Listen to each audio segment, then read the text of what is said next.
যে মন্তব্য আমি সবচেয়ে বেশি পাই গার্জেনদের কাছ থেকে সেটা হচ্ছে যে ধরুন তার ছেলে বা মেয়ে নিটে ভালো করতে পারলো না, তখন আমাকে জিজ্ঞেস করবে তাহলে কী দিয়ে বিএসসি পড়ানো যায়।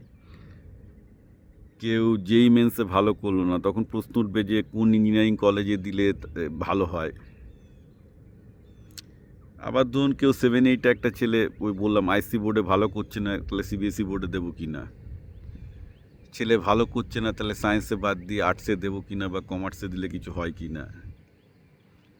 সমস্যাটা কি হচ্ছে, আমি এটা নিয়ে না কি বলবো, আপনারা তো আমার ইউটিউব চ্যানেল বিপ্লব পাল 2000 দেখছেন না, দেখলে অলরেডি এটা নিয়ে আমি অন্তত আবার বলছি গোটা ডজনখানেকের বেশি ভিডিও আমি বারবার করে বলছি যে যখনই দেখবেন আপনার ছেলের পড়াশোনার পারফরমেন্স খারাপ হচ্ছে, এই পরীক্ষায় কোয়ালিফাই করতে পারছে না, এই করতে পারছে না, আপনাকে একটা জিনিস শতসিদ্ধের মতো বুঝতে হবে যে গোড়ায় কিছু গলদ আছে। ছেলের কোনো গলদ নেই, বা ছেলেও মধ্যম মেধার নয়, গোড়ায় গলদ আছে, এবং সেই গোড়ায় গলদগুলো তাদের মাস্টারমশাইরা বা তার কোনো মেন্টার ছিল না, সেগুলো আপনাকে ধরিয়ে দেয়নি, যার জন্য ছেলেটা সারা জীবন সাফার করবে আপনি যদি গোড়ায় গলদগুলো না ঠিক করেন।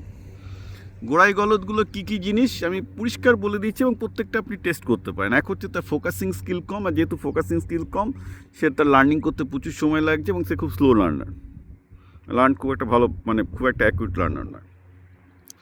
সেটা কি করে বুঝতে পারবেন, আমি আবার বলেছি, আপনি মেন্টাল ম্যাথ করান, যে ছেলেটা যদি আপনার ছেলে যদি 4 ডিজিটের মাল্টিপ্লিকেশন দুটো মনে মনে করতে পারে, তাহলে জানবেন যে আপনার ছেলে কোনো দিন কোনো এক্সাম আটকাবে না, because E has a super mental focusing capability, super, best of the thing will be very very easy.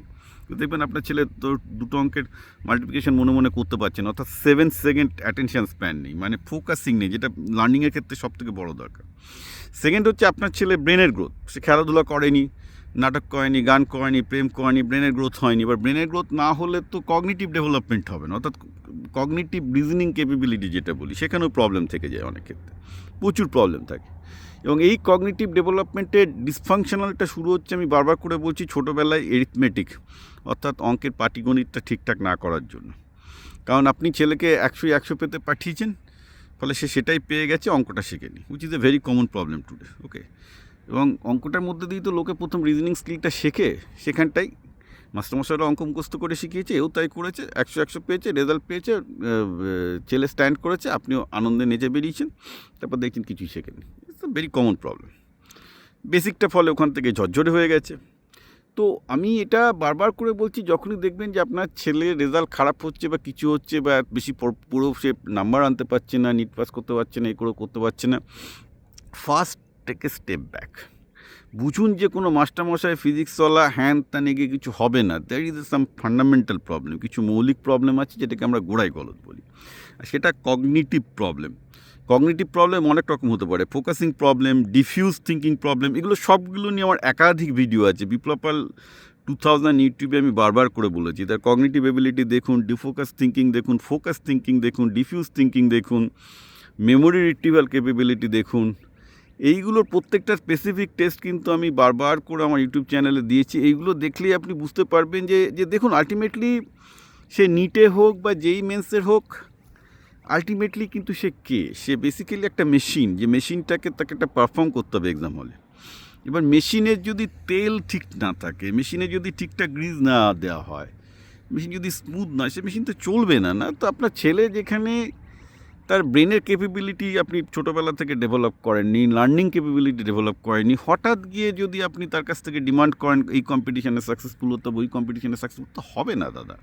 আমি বারবার করে বলছি, যখনই দেখছেন যে আপনার ছেলে ঠিকঠাক পারফর্ম করতে পারছে না, স্টেপ ব্যাক, ফিগার আউট, যে আপনার বার করার চেষ্টা করুন কোথায় কোথায় তার লার্নিং ডিফিকাল্টিগুলো হচ্ছে, সেটা একটা বড় হলেও সে করতে পারবে। আমার ইউটিউব চ্যানেলে অসংখ্য ভিডিও আছে এর উপর, যে লার্নিং ডিফিকাল্টিটাকে সবার আগে অ্যাড্রেস করো, বেসিকগুলো আবার দরকার হলে শেখার কোনো বয়স নেই। আমি এই 50 কেন, আমার এখন 52-53 বছর বয়স করতে চাইলে এই বয়সে আমি প্রতিদিন বেসিক শিখছি, এবং প্রতিটা আমি বেসিক দিয়ে ভাবার চেষ্টা করি। বেসিক প্রতিদিন শিখতে হয় নতুন করে, বুঝতে হয় যে basic exist.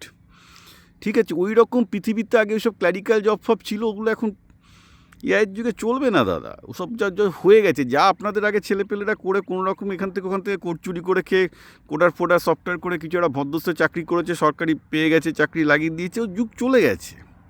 It's a new world. এখন ওইভাবে ফাঁকি দিয়ে হবে না, আলটিমেটলি আপনার ছেলে ভাতাজীবী হয়ে যাবে, তাছাড়া কিছু করতেই পারবে না, কারণ ব্যবসা তো আপনি শেখাননি। এটা তো ব্যবসা শিখলেও সেটা একটা অন্য ব্যাপার হতো। So take a step back and he really have to be good learner. এবং এটা এমন কিছু ডিফিকাল্ট ব্যাপার না। আমার ইউটিউব চ্যানেলটা দেখুন, অসংখ্যের উপর ভিডিও আছে কী করে লার্নিং স্কিলের বিভিন্ন এরিয়া কী করে সে ইমপ্রুভ করবে। This is the first thing you should do. তারপরে আপনি চিন্তা করবেন কোথায় পড়বে, কী পড়বে। কোথাও কিছু পাবে না যদি কম্পিটিটিভ এরিয়া হয়। আর প্রাইভেট কলেজে পড়লে যেখানে খুশি পাবে, কিন্তু প্রাইভেট কলেজে দেওয়া না দেওয়া আমার কাছে একই ব্যাপার, কারণ ওর থেকে আপনি ডিগ্রি কিনে নিন। প্রাইভেট কলেজে না ডিগ্রি কেনা না একই ব্যাপার আমার কাছে। It doesn't matter, is not going to learn anything. তো লার্নিংয়ের প্রতি জোর দিন।